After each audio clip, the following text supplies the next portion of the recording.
الله العظيم الذي لا إله إلا هو الحي القيوم من جميع المعاصي والذنوب وأتوب إليه لا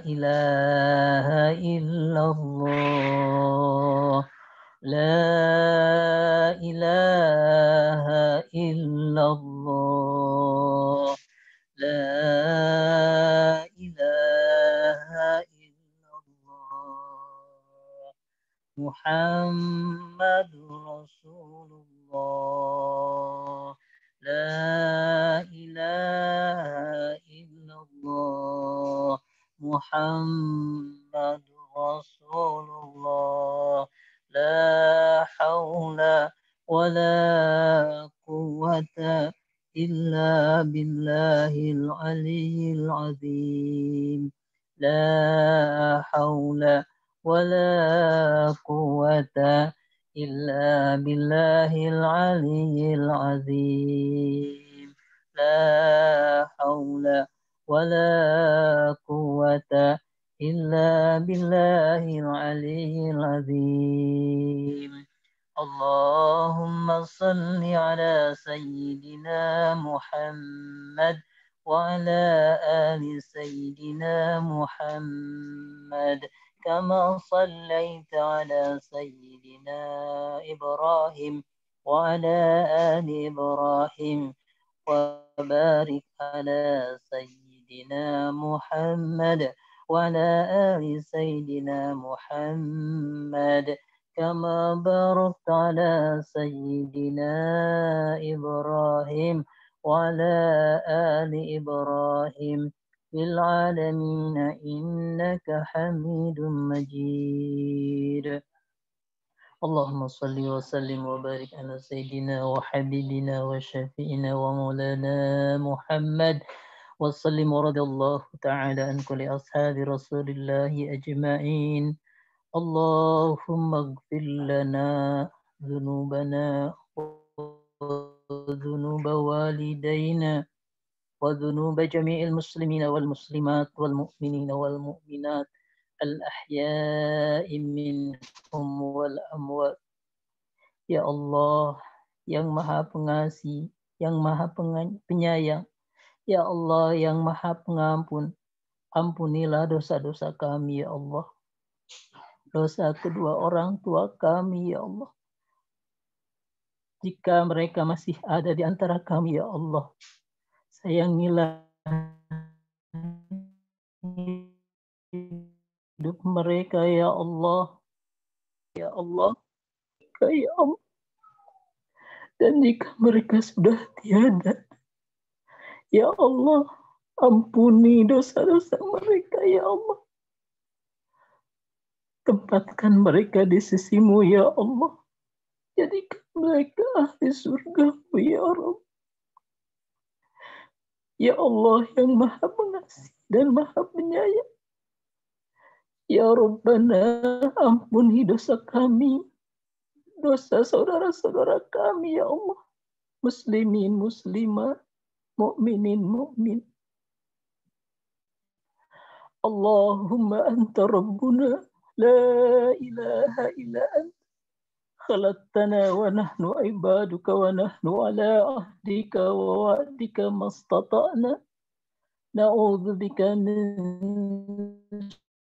شر ما صنعنا نبوء لك بنعمك علينا ونبوء بذنوبنا فاغفر لنا وإنه لا يغفر الذنوب إلا أنت. Ya Allah, Engkaulah Tuhan kami ya Rabb. Tiada Tuhan selain Engkau ya Allah. Engkau telah menciptakan kami ya Allah. Dan kami adalah hamba-hamba-Mu ya Rabb. Kami berusaha untuk memenuhi segala janji-janji kami kepadamu sekemampuan kami ya Allah. Kami menyadari ya Rabb, betapa banyak nikmat yang telah Engkau anugerahkan. Namun Kami pun menyadari ya Rabb, betapa banyak dosa-dosa kami yang kami perbuat ya Allah. Ya Rabb, ampunilah dosa kami ya Allah. Sesungguhnya tiada yang bisa mengampuni dosa dan kesalahan kami kecuali Engkau ya Rabb. Allahumma rahmataka narju fala takilna ila anfusina tarfata ain wa aslih lana syu'unana kulliha la ilaha illa anta subhanaka inna kunna minadh dhalimin. Ya Allah, hanya rahmat dan kasih sayang-Mu yang kami harapkan ya Rabb. Jangan Engkau pasrahkan urusan kami kepada diri kami ya Allah. Walaupun hanya sekejap mata ya Allah.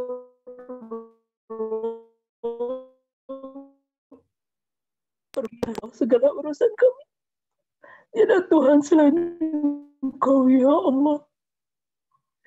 Ya Allah, sesungguhnya kami telah berbuat zalim, berbuat aniaya kepada diri kami sendiri.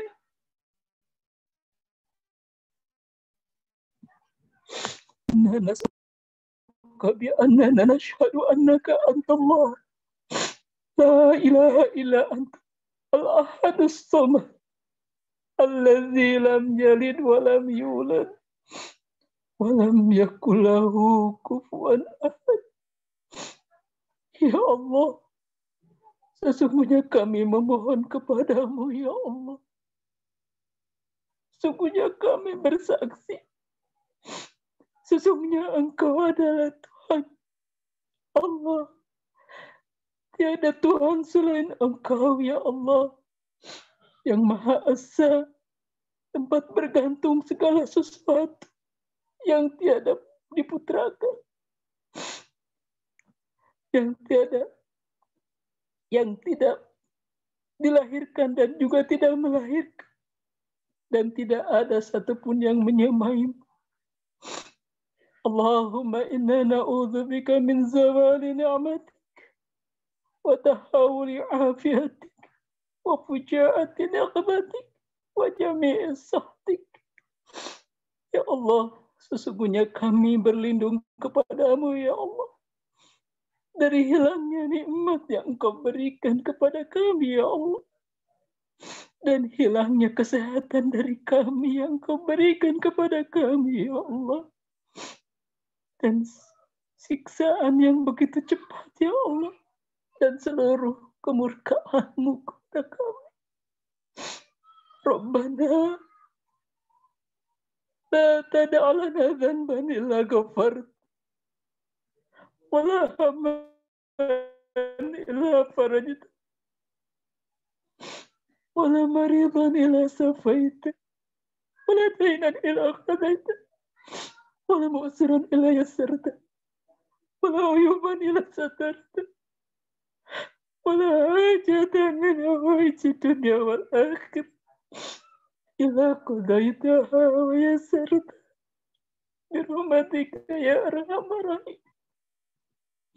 Ya Allah, jangan biarkan kami terombang-ambing dalam dosa dan maksiat ya Allah, kecuali Engkau ampuni kami ya Allah. Dan jangan Engkau biarkan hajat kami kecuali Engkau penuhi ya Allah. Jangan biarkan kami terlilit oleh hutang kecuali Engkau bisa kami melunasinya ya Allah. Dan jangan Engkau biarkan kami sakit kecuali Engkau sembuhkan ya Allah. Rabbana zalamna anfusana wa illam taghfir lana wa tarhamna lanakunanna minal khasirin. Rabbana atina min ladunka rahmatan innaka antal wahhab. Rabbana srif anna adzab jahannam inna adzabaha kana ghar. اللهم اكشف عنا الغلاء والوباء والطاعون والكورونا والفحشاء والمنكر ما لا يكشف عنه غير. ربنا آتنا في الدنيا حسنة وفي الآخرة حسنة وقنا عذاب النار. سبحان ربك رب العزة عما يصفون والسلام على المرسلين والحمد لله رب العالمين. الفاتحة. أعوذ بالله من الشيطان الرجيم. بسم الله الرحمن الرحيم. الحمد لله رب العالمين الرحمن الرحيم مالك يوم الدين إياك نعبد وإياك نستعين اهدنا الصراط المستقيم صراط الذين أنعمت عليهم غير المغضوب عليهم ولا الضالين. Assalamualaikum warahmatullahi wabarakatuh. Terima kasih kepada Bapak Ustadz Yayan Suryana. Mudah-mudahan doa-doa kita diijabah pada malam hari ini. Insyaallah amin ya Allah ya rabbal alamin. Untuk selanjutnya mari kita dengarkan tausiah yang akan disampaikan oleh Bapak Kiai Haji Fatullah Mansur LC. Waktu dan tempat kami persilahkan.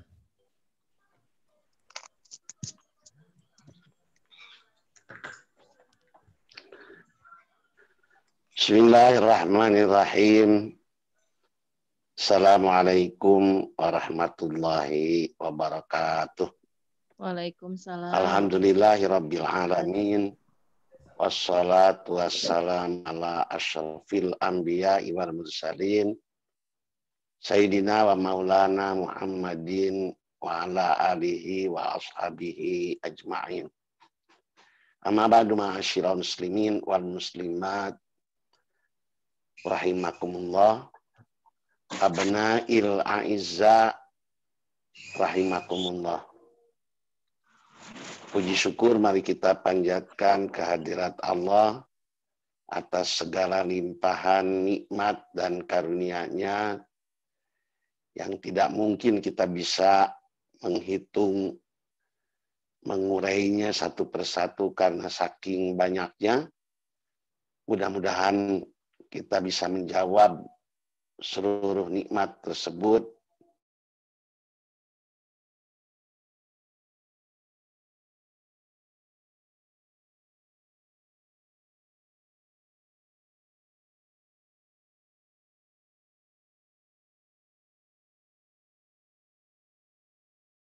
telah mendahului kita sekalian ataupun yang saat ini sedang sakit. Mudah-mudahan semuanya tetap berada dalam lindungan, rahmat, dan inayah Allah Subhanahu wa Ta'ala.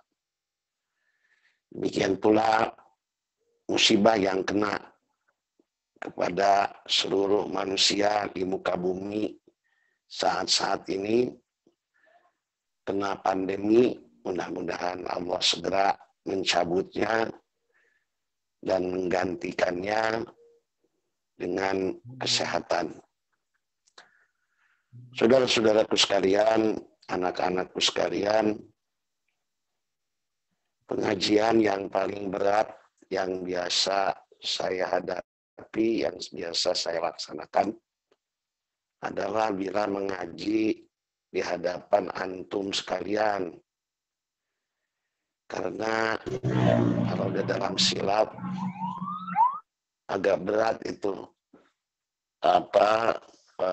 melakukan silat di depan saudara-saudara seperguruan, saguru, sailmu gitu. Jadi dengan antum sekalian kita sudah sama-sama ngaji lama dari sumber yang sama, dari guru-guru kadang-kadang yang sama.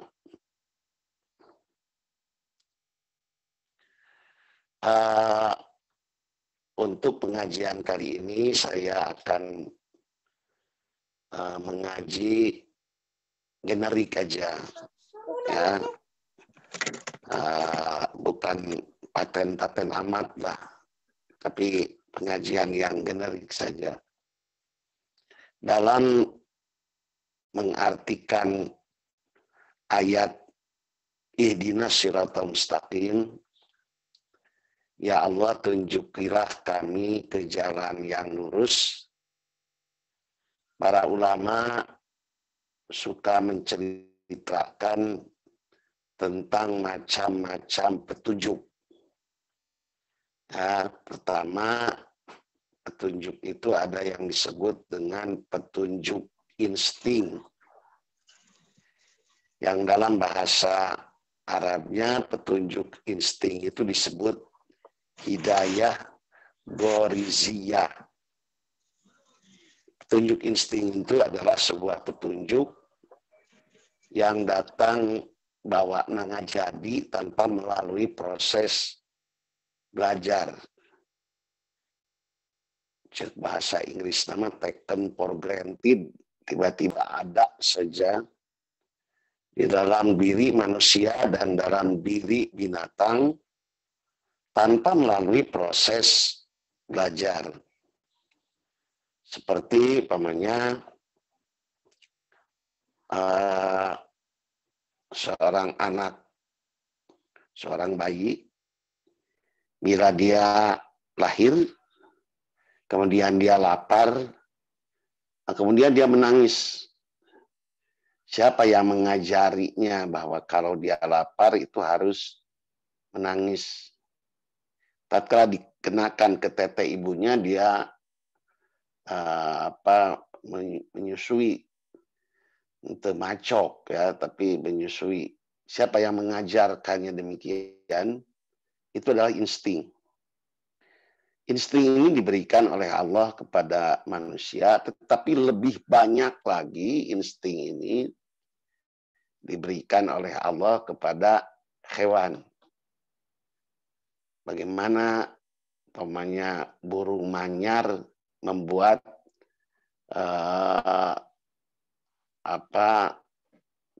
tempat bertelurnya, sarangnya di pucuk daun kelapa, dan dia pilih daun kelapanya itu sejak dia membuat sarangnya yang bisa bertahan sampai anaknya nanti bisa terbang.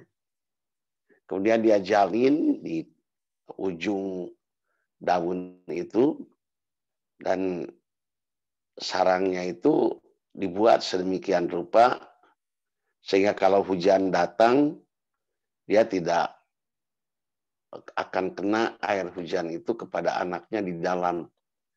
Dijalin dengan sangat rapih, sangat terukur, dan itu tanpa melalui proses belajar. Itu disebut dengan hidayah goriziyah. Disesuaikan dengan daerah, disesuaikan dengan keadaan. Burung penguin, pamannya di kutub utara, itu bertelur. Dan telurnya mau disimpan di mana? Di kutub utara. Semuanya es kok. Nanti nggak menetas dong. Maka ada insting dalam dirinya, si telurnya itu disimpan di selaput kakinya, dan dia terus bawa kemana-mana. Sehingga kemudian telurnya itu menetas. Siapa yang mengajari demikian? Itu adalah insting pemberian Allah. Itu adalah gorizah dari Allah. Apa yang diberikan oleh Allah kepada hewan lebih tinggi dalam bidang gorizah ini ketimbang yang diberikan kepada manusia. Petunjuk kedua yang diberikan oleh Allah kepada manusia dan hewan adalah petunjuk panca indera. Mata untuk mendengar, mata untuk melihat, telinga untuk mendengar, kulit untuk merasakan. Ya, itu disebut dalam bahasa Indonesia sebagai petunjuk panca indera. Dalam bahasa Arab disebut hidayah al-hawasul khamsah. Petunjuk panca itu 5 indera. Nah,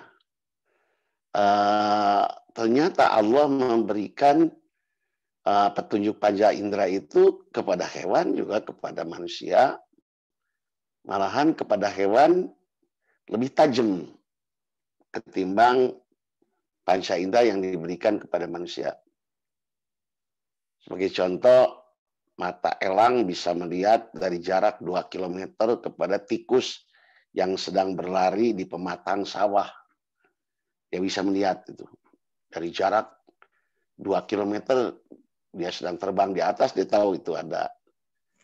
Ya, penciuman anjing hampir beberapa kali lebih tajam daripada penciuman manusia, sehingga polisi suka melatih anjing untuk membaui pencuri, umpamanya pembunuh, ditelusuri kemana jalannya itu, atau narkotika. Ya.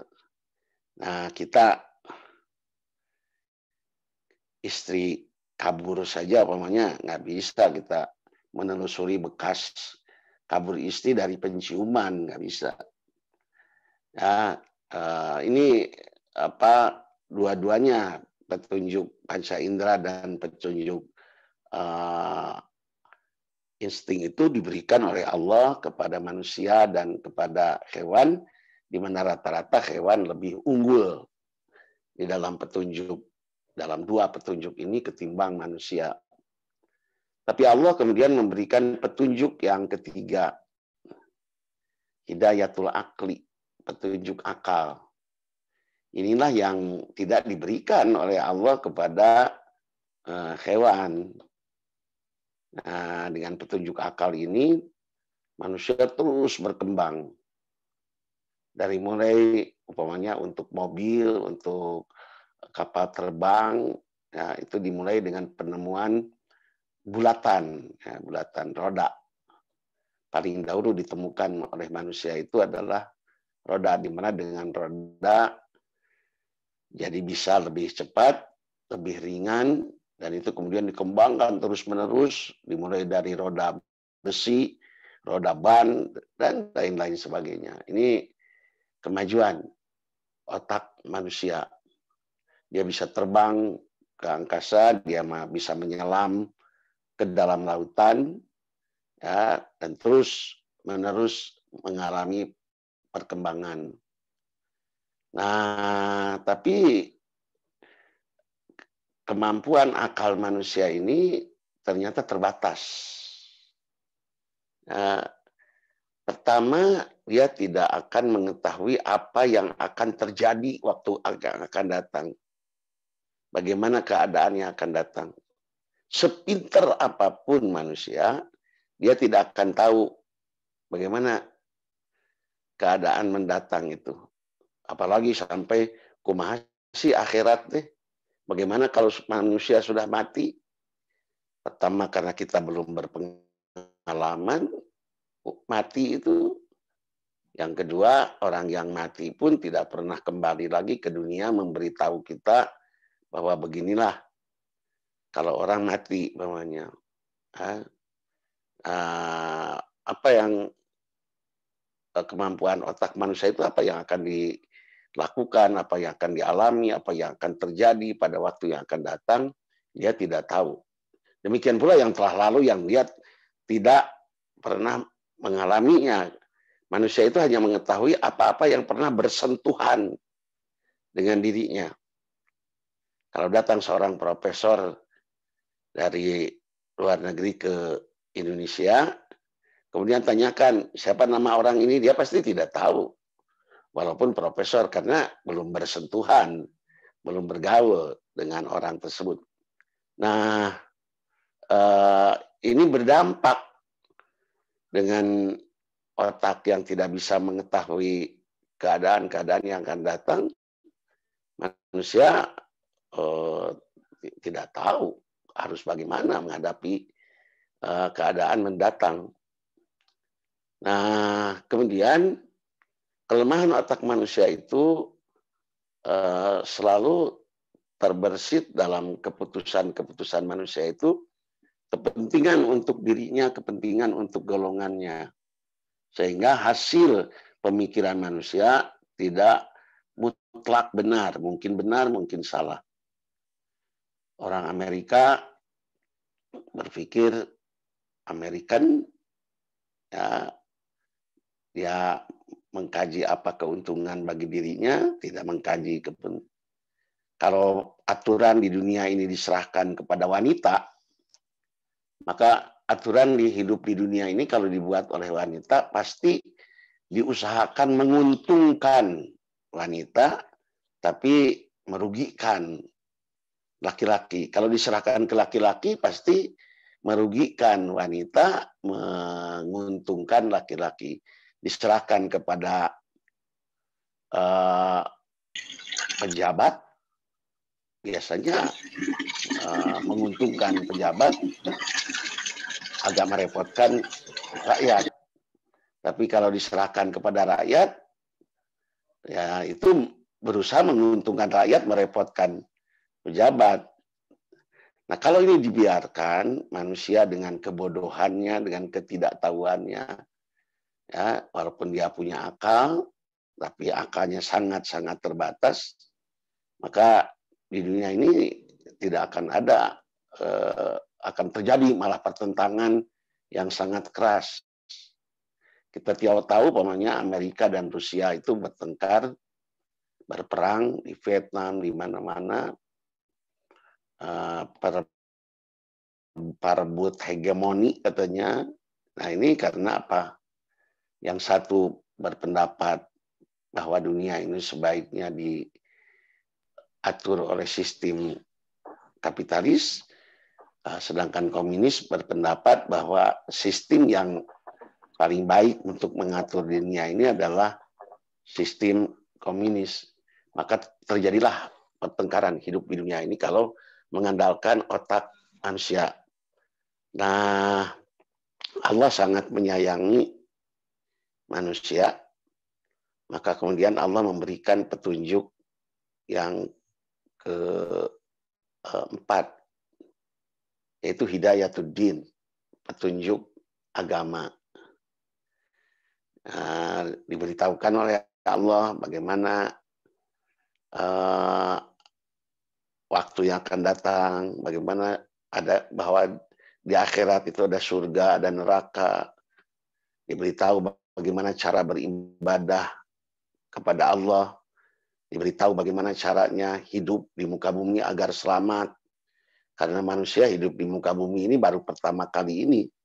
Dia belum berpengalaman semuanya juga hidup di muka bumi ini. Kalau kita datang ke satu kota dan kita tidak pernah berdiam di kota tersebut, talang tolong ke orang di kota, kita tidak tahu jalan karena kita belum berpengalaman di kota tersebut. Maka Allah kemudian memberikan petunjuk, begini kamu harus hidup di muka bumi. Kamu hidup di muka bumi sekali dan kamu akan kembali kepada kami. Inilah jalan yang harus kamu lalui. Inilah rambu-rambu yang harus kamu perhatikan.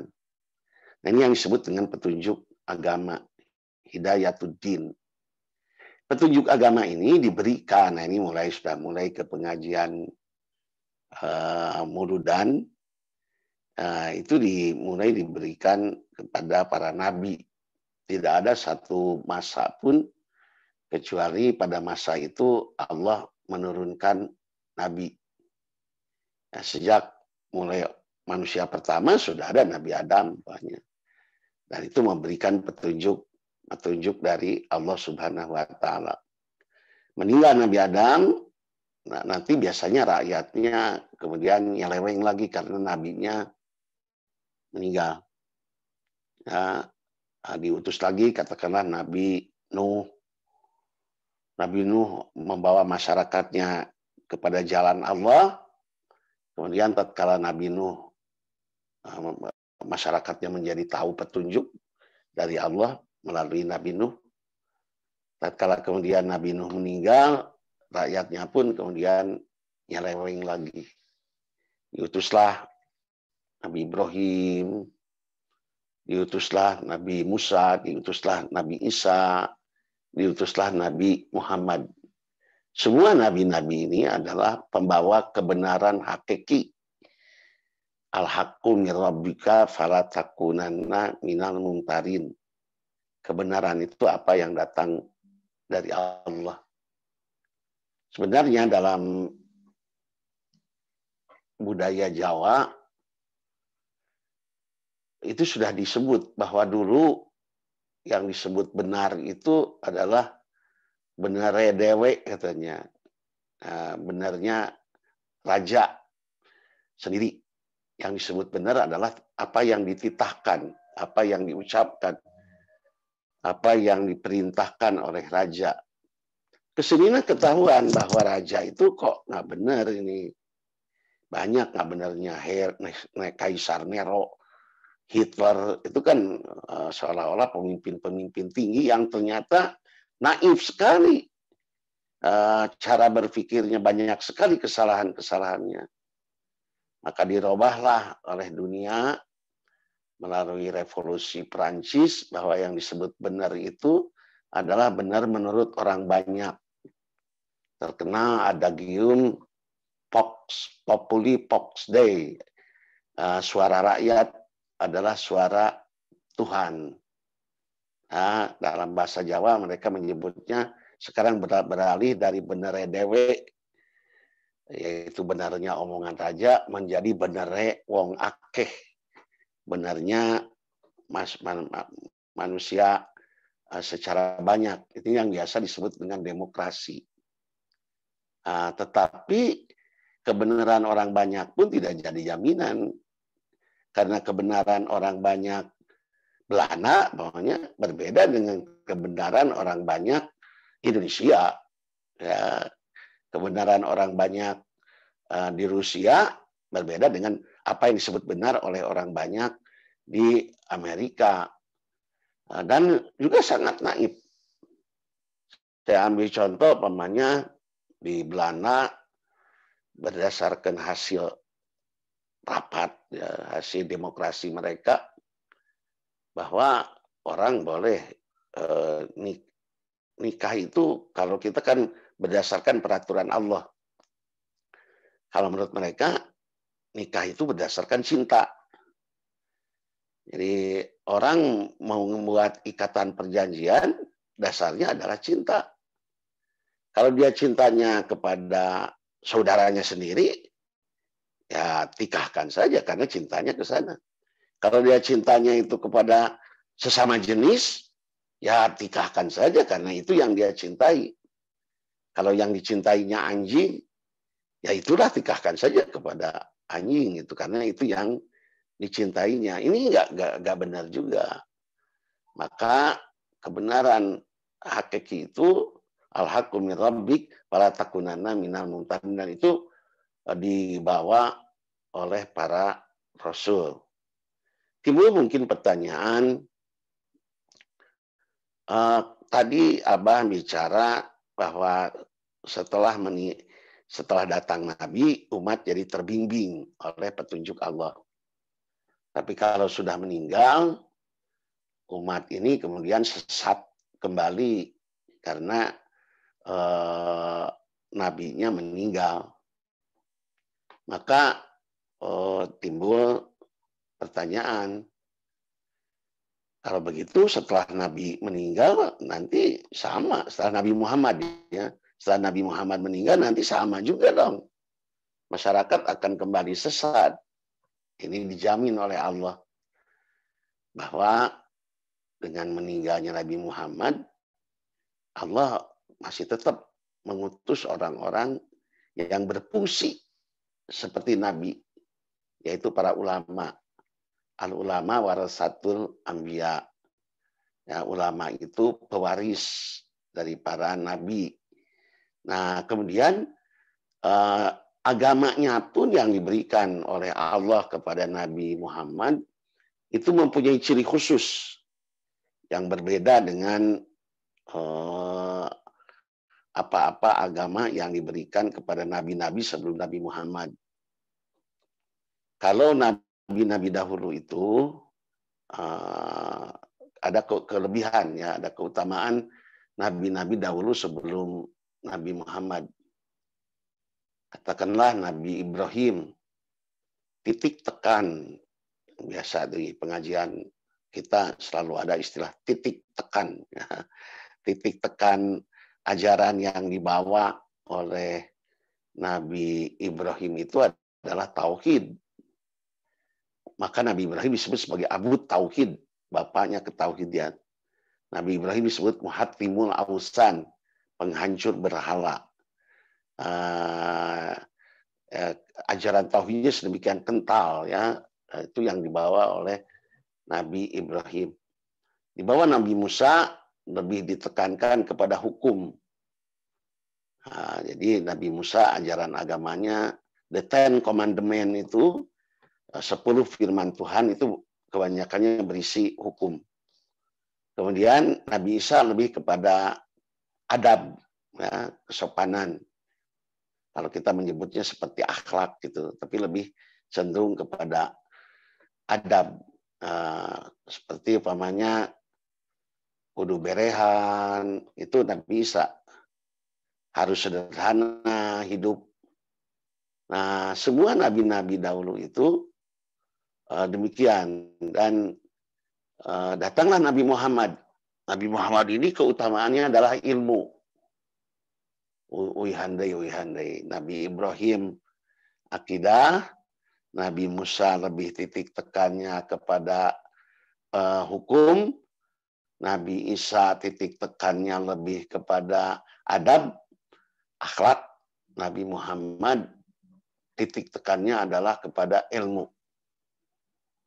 Sehingga ayat pertama yang diturunkan oleh Allah kepada Nabi Muhammad itu ayat yang mengenai ilmu. Iqra bismi rabbikal ladzi khalaq, khalaqal insana min alaq, iqra wa rabbukal akram alladzi 'allama bil qalam, 'allamal insana ma lam ya'lam. Itu titik tekannya adalah ilmu. Sehingga seolah-olah gambaran Nabi Muhammad ini begini.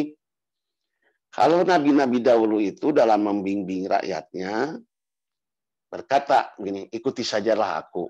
Kamu merem-merem aja. Kamu mau kemana? Gitu contoh di mudahnya. Hei, orang Sukabumi, kamu mau kemana? Saya mau ke Jakarta.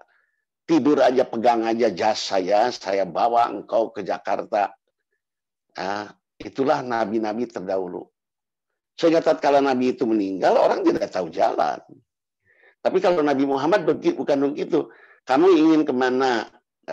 Saya ingin ke Jakarta, pokoknya ke contoh ini ya.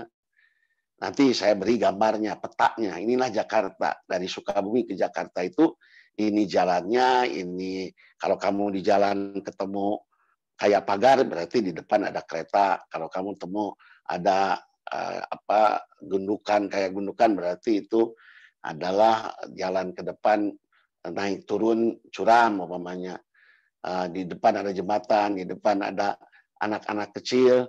Inilah peta perjalanannya, road map perjalanan kamu dari Sukabumi ke ke Jakarta.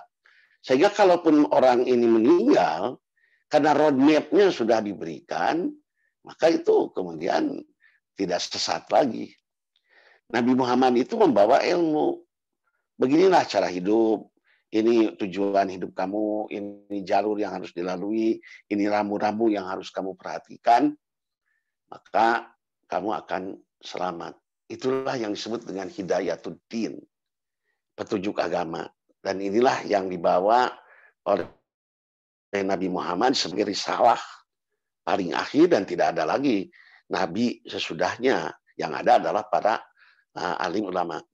Sebenarnya masih ada lagi satu petunjuk, yaitu hidayah taufik. Ya, hidayah taufik. Hidayah taufik ini orang kemudian cenderung menerima petunjuk dari Allah itu. Itu hidayah taufik. Dan itu ada satu keajaiban, ya. Satu keajaiban mengenai petunjuk hidayah taufik ini. Tidak tergantung kepada ilmu. Awas, jangan terlampau memuliakan ilmu. Kita harus lebih memuliakan petunjuk dari Allah. Orang berilmu katalar Quran, katalar hadis. Ya, saya suka baca kitab Jamul Mufahras. Bagaimana ayat Quran diklasifikasi, ini ayat ekonomi, ini ayat budaya, ini ayat, sehingga kita mudah untuk mengkajinya itu. Itu ditulis oleh Chulabum, orang Perancis yang bukan beragama Islam. Petunjuk hidayah taufik ini tidak tergantung kepada anak Nabi. Anak Nabi ada yang kemudian tidak menerima petunjuk tersebut. Ada juga umpamanya ini anak ajengan, belum tentu juga, ya, belum tentu anak ajengan kemudian baik. Anu dekat masjid belum tentu dia mau dekat ke masjid. Yang jauh dari masjid bisa dengan bersusah payah dia mendatangi masjid. Ini hidayah taufik dari Allah Subhanahu wa taala. The miracle of hidayah ini, keajaiban hidayah ini, ada istri Nabi yang kufur, ada istri Firaun yang iman. Hari istri Firaun iman, hari istri Nabi kemudian kufur. Inilah hidayah taufik. Tapi baiklah, itu kajian kita bagaimana caranya meraih hidayah Allah, hidayah taufik ini. Tapi saya ulangi, hidayah itu ada hidayah panca indera, ada hidayah insting, ada hidayah panca indera, ada hidayah akal, ada hidayah agama yang dibawa oleh para nabi, dan ada hidayah taufik. Anak-anakku dan saudara-saudaraku sekalian, ini kemudian menjadi, karena Nabi sebagai pembawa hidayah dari Allah, itu ada kewajiban kita terhadap Nabi. Ya, karena Nabi ini adalah pembawa hidayah, itu ada kewajiban kita. Kewajiban kita terhadap Nabi bisa dibagi dalam dua bagian.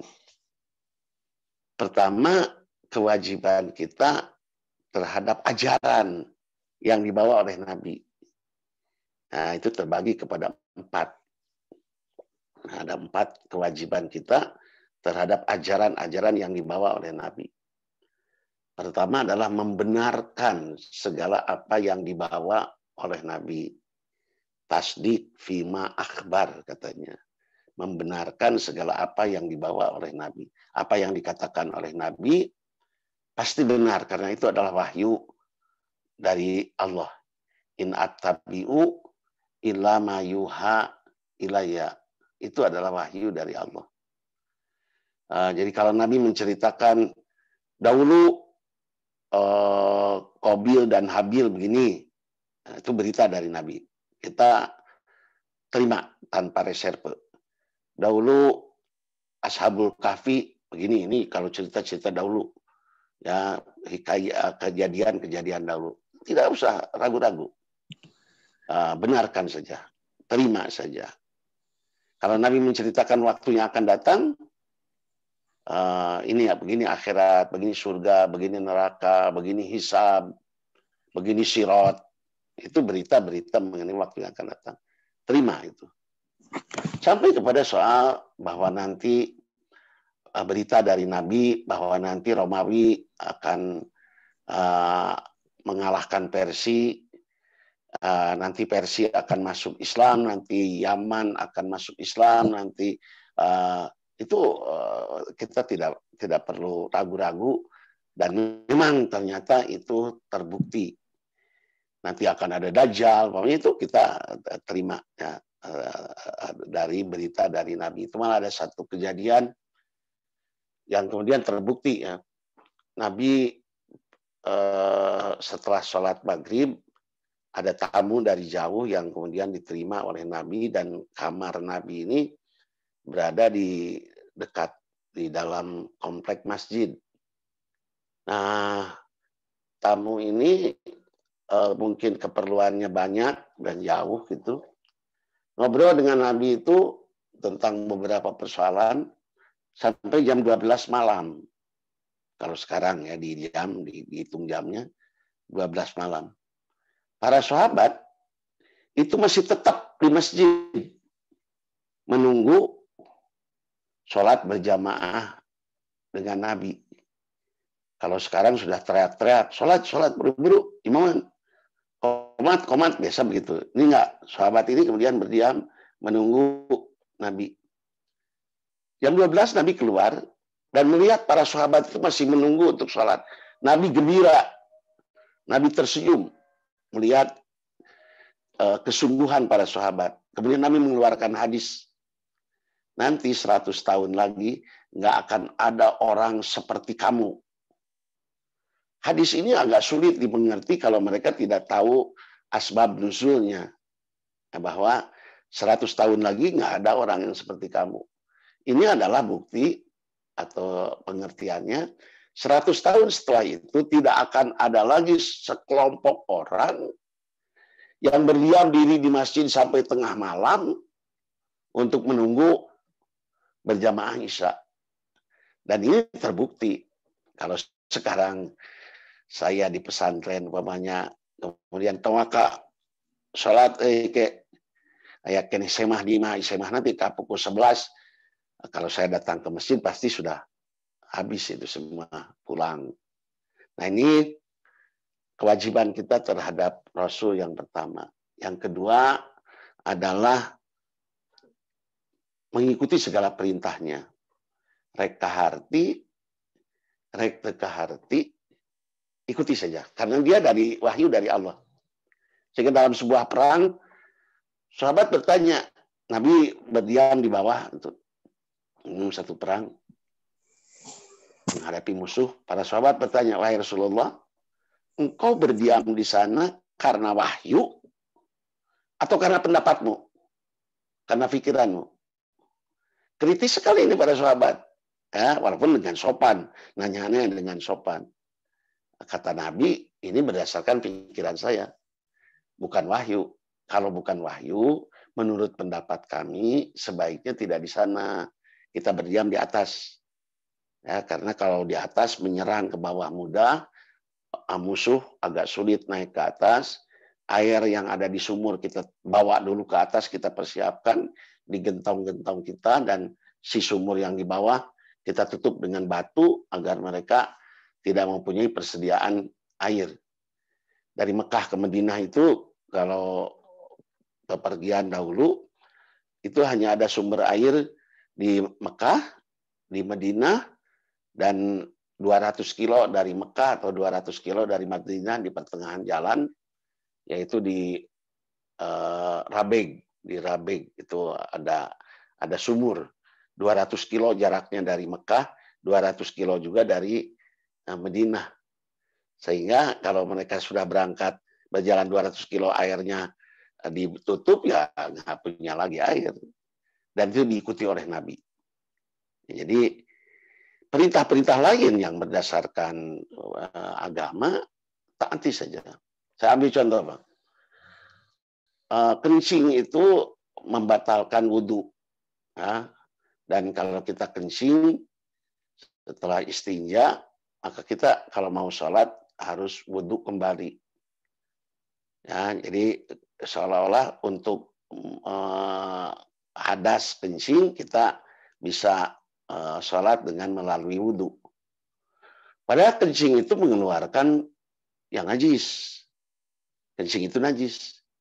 Tapi kalau kita mengeluarkan air mani, itu mengeluarkan sesuatu yang suci.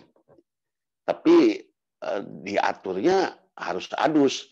Mengeluarkan yang najis cukup dengan wudhu, tapi mengeluarkan yang suci harus adus. Ini jangan ada pertanyaan lagi kalau sudah kenapa laki-laki 2 kali warisannya dari perempuan, kenapa laki-laki tidak ada idah. Kalau istrinya meninggal, laki-laki nggak ada idahnya. Kalau perempuan suaminya meninggal ada idah, jangan dulu nikah gitu. Laki mah begitu istrinya meninggal, kemudian seminggu kemudian malah poe hari takene geus kawin deui karena tidak ada idah. Malah memeh mawat ge geus kawin deui kadang-kadang. Nah, ini apa banyak sekali ya. Kenapa sholat subuh yang kita masih segar 2 rakaat, kemudian kita tidak perlu bertanya. Ta'atun fima amar. Yang ketiga adalah ijtinabu manaha anhu wajazar. Jauhilah apa yang dilarang oleh Rasul, karena itu juga adalah larangan dari Allah. Dan setiap yang terlarang, berarti di sana ada madarat, ada masalah. Ya, makanan haram, minuman haram, pasti ada kemadaratan di sana. Dan kita juga tidak perlu berdiskusi panjang lebar, kenapa oleh Nabi diharamkan. Saya ambil contoh mengenai emas, ya, bagaimana para sahabat tatkala dilarang memakai emas. Ada sahabat yang ketemu sama Rasul, kemudian Rasul bertanya, "Eta Ali naon euy?" Kata sahabat tadi, "Ali emas." Maka kemudian, "Mana, lihat sini." Kemudian oleh Nabi dilemparkan, "Hadza haramun lidzukuri ummati." Ini haram untuk laki-laki umatku. Dan barang siapa yang memakai emas di dunia, dia tidak akan memakai emas di akhirat. Haram untuk laki-laki, boleh untuk perempuan. Nabi kemudian pulang, dan para sahabat lain berkata kepada orang tersebut, "Ambillah emas itu, karena berikan sama istrimu, karena itu boleh untuk istrimu." Si laki-laki ini menjawab, "Bagaimana mungkin saya mengambil kembali apa yang telah dilempar oleh Nabi? Biarkanlah, tidak akan saya ambil lagi, karena itu dilarang oleh Nabi." Ini ketaatan prima gitu ya, sampai demikian itu ketaatan prima. Jadi kita harus menjauhi larangan-larangan Nabi. Kemudian kewajiban keempat terhadap ajaran Rasul adalah kita harus ibadah kepada Allah sesuai dengan diajarkan oleh Rasul. Nah, jadi ibadah itu kita akan ibadah kepada Allah. Tidak tahu harus bagaimana. Allah maunya diibadahi oleh kita itu bagaimana.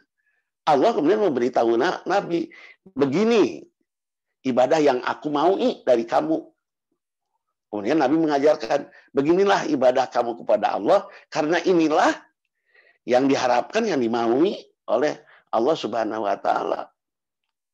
Maka dalam ibadah itu harus ikhlas, betul-betul karena Allah, dan kedua harus sesuai dengan apa yang dicontohkan oleh Rasulullah. Nah, sholat pakai ruku, sujud, sholat jenazah mah teu kudu make ruku, teu kudu make sujud, mana itu semuanya ibadah itu. Bagaimana tawaf Nabi, bagaimana sa'i Nabi, bagaimana wukuf Nabi, itu kita tidak perlu capek-capek lagi otak kita untuk kemudian bisa mengikuti saja ibadah kita. Maka dalam sholat, shollu kama ra'aitumuni usolli. Dalam haji, khudzu anni manasikakum. Ini apanya?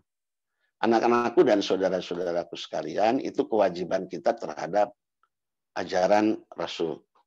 Ada kewajiban kita terhadap pribadi Rasul, diri. Nah, tadi mah karena kewajiban orang karena ajaran anak, bagaimana kewajiban orang karena diri. Nah, kahiji iman, ya Nabi teh utusan Allah. Kedua, mencintai Nabi. Qul in kuntum orang-orang mukmin itu kata Nabi tidak disebut mukmin kecuali orang itu mencintaiku lebih dari mencintai yang lain. Dan banyak sekali contoh-contoh kecintaan para sahabat kepada Nabi. Sayyidina Ali sampai tidur di tempat Nabi tidur, padahal Nabi akan dibunuh. Dan Ali tahu bahwa dirinya akan jadi pengganti Nabi. Ada seorang sahabat yang disiksa oleh kafirin Mekah. Nabi sudah hijrah ke Madinah, tapi dia masih ada di Mekah. Sahabat ini masih ada di Mekah. Dan dia abid, disiksa oleh orang-orang kafir. Maka kemudian oleh Abu Sufyan waktu itu masih kafir, dia berkata kepada orang tersebut, bagaimana kalau kedudukanmu ini diganti oleh Rasulullah? Kata yang ada di Madinah ini kalau saja nih, bagaimana kalau sekarang kamu diganti, yang disiksa itu Rasul, kamu diselamatkan. Kata orang ini, jangankan disiksa begini, saya mah mendengar Nabi kena tusuk duri saja di Madinah, saya tidak ridho. Maka Abu Sufyan berkata dengan perkataan yang sangat baik, ya, ma ra'aitu ahadan yuhibbu ahadan kahubbi ashabi Muhammadin Muhammadan. Tidak pernah saya melihat orang mencintai orang lain seperti cintanya para sahabat kepada Nabi. Ketiga, kewajiban kita adalah kepada pribadi Nabi itu memuliakan. Keempat, membela. Kelima, mencintai orang yang dicintainya. Awas nih, Siti Aisyah adalah orang yang dicintai Nabi. Kita juga harus mencintainya. Nah, Abu Bakar orang yang dicintai Nabi. Kita juga harus mencintainya. Umar, Ali, ya itu kita cintai. Ya. Jangan kita cinta kepada Abu Bakar, tapi dengan membenci kepada Sayyidina Ali. Kita mencintai Sayyidina Ali dengan membenci kepada, tidak. Kemudian hidupkanlah sunnahnya. Hidupkanlah sunnah Nabi, yaitu kepada pribadi Nabinya. Kemudian kita banyak melakukan sholawat kepada Nabi. Kemudian kita mengikuti Nabi, ittiba. Dan kita kemudian kewajiban kita meneruskan risalahnya. Ini adalah sebenarnya hanya satu penjelasan saja mengenai wa asyhadu anna Muhammadar Rasulullah. Dan masih ada satu lagi kita yang belum, yaitu asyhadu alla ilaha illallah dan asyhadu alla ilaha illallah dan asyhadu anna Muhammadar Rasulullah itu disebut oleh Nabi sebagai kunci surga. Ya, kita sebenarnya harus optimis karena kita sudah mengucapkan la ilaha illallah, berarti kita sudah mempunyai kunci apa? Kunci surga. Ada dua kunci surga itu ya. Dalam hadis Nabi, yaitu la ilaha illallah miftahul jannah. Yang kedua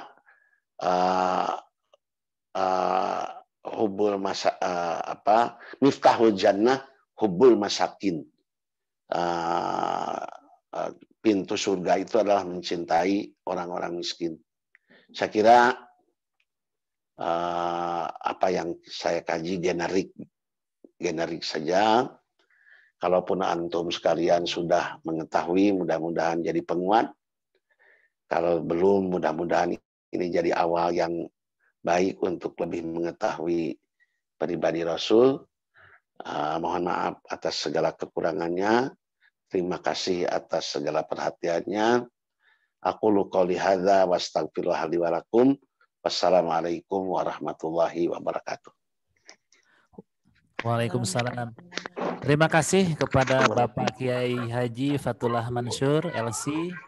Kami mendoakan semoga Abah selalu sehat, panjang umur, dijauhkan dari bala bencana. Insya Allah. Amin ya Allah ya Rabbal Alamin. Sekali lagi terima kasih Abah.